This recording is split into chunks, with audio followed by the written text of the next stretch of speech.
começou isso? Da onde é que tu teve a ideia de... Se teve alguém que te ajudou? Porque a ideia veio de ti, né? A história, se for pensar, agora, ontem a gente estava falando sobre isso com o Vini e com a Má também, né? Mas agora eu tô falando assim, e eu já lembrei de uma outra coisa que também já ligava a isso, assim, porque quando a família do meu pai toda era de sítio, então aos finais de semana, quando eventualmente a gente ia visitar os familiares dele, era essa rotina daí a gente ia apanhar tangerina no pasto, fugir das vacas e brincava no moinho de farinha, enfim, eles faziam farinha, faziam cachaça. Então era comum na nossa infância a gente frequentar esses lugares. E eu me sentia bem quando eu puxo pela memória, é uma lembrança afetiva importante para mim, né? E mais tarde, não muito mais tarde, mas aí com uns 15 anos, quando eu havia ido morar com meu pai em Paranaguá, ele montou uma chácara e a gente criava porcos e plantávamos milho e tínhamos vacas de leite. Enfim, tinha uma rotina ali. E eu, obviamente, naquela época eu não gostava muito disso, porque a gente tinha uma vida urbana e tinha o compromisso de ir na chácara buscar leite enfim, o seu Raimundo, o pai na ocasião da minha madrasta, que ficava nessa chácara. Mas eu gostava muito de ir lá. Eu não gostava muito do compromisso, né, daquele lugar.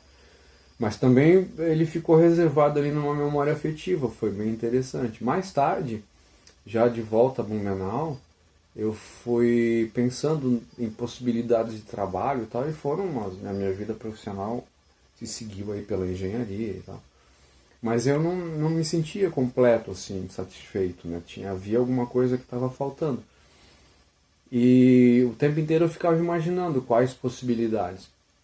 Nessa época, aí quando eu namorava a mãe do Vini, ela, o Geandro, o Márcio, o Adilson, o Adilson e o Geandro mais. Nós íamos aos finais de semana pescar. E foi quando a gente achou o Adilson achou um pesque-pague bem legal do seu Klitsch, na Vila Itopava.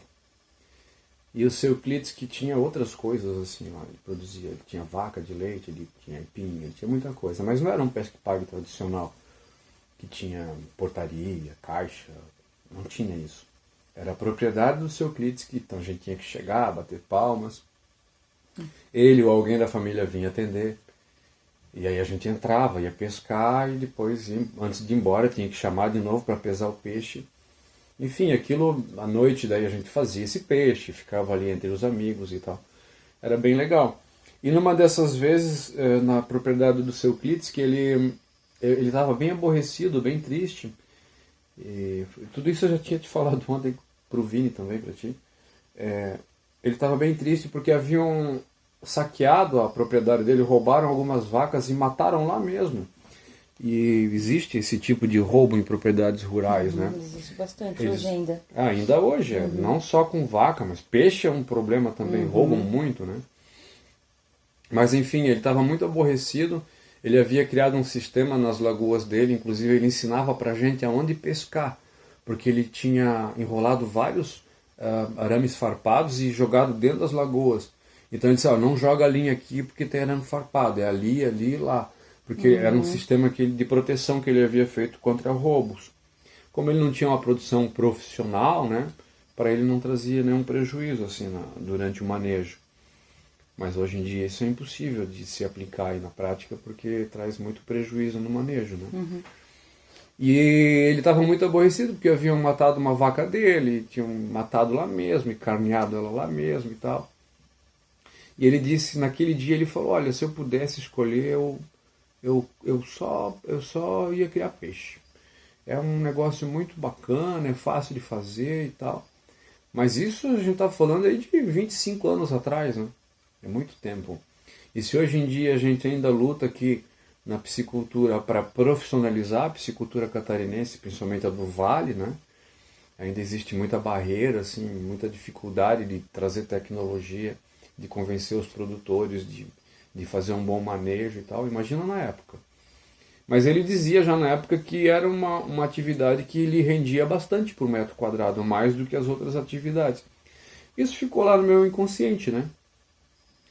E a vida se seguiu, aí eu e a Giovana acabamos nos casando e apareceu um terreno para comprar num bairro lá de Blumenau. Era um terreno bastante grande, né? E a gente conseguiu recursos, eu não tenho boa lembrança, acho que a Giovana saiu do trabalho. Enfim, a gente conseguiu os recursos, mas ele não era o suficiente para comprar aquele terreno bastante grande. 2.000 metros, 2.000 e poucos metros quadrados. E a gente conversou com a Lourdes e com o Calinho Peixoto, o padrasto da Giovana, para que eles comprassem a metade do terreno. Então, quando ele foi lá conhecer, ele mexia com equipamento agrícola. Ele trabalhava aqui em Dayal e revendia equipamento agrícola numa loja que ainda deve existir por aqui. E a primeira coisa que ele falou quando ele viu a terra, ele disse: nossa, uma terra dessa aqui na mão de um japonês, ele ficava rico.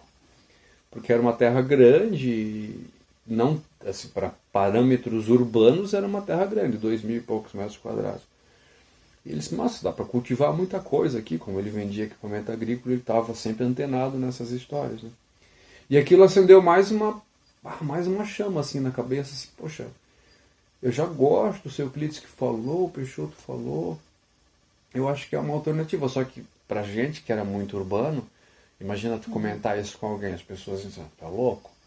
Tu mora na cidade, tu tens uma profissão completamente urbana. Então eu ficava com aquilo na mente, assim, guardado na cabeça e tal.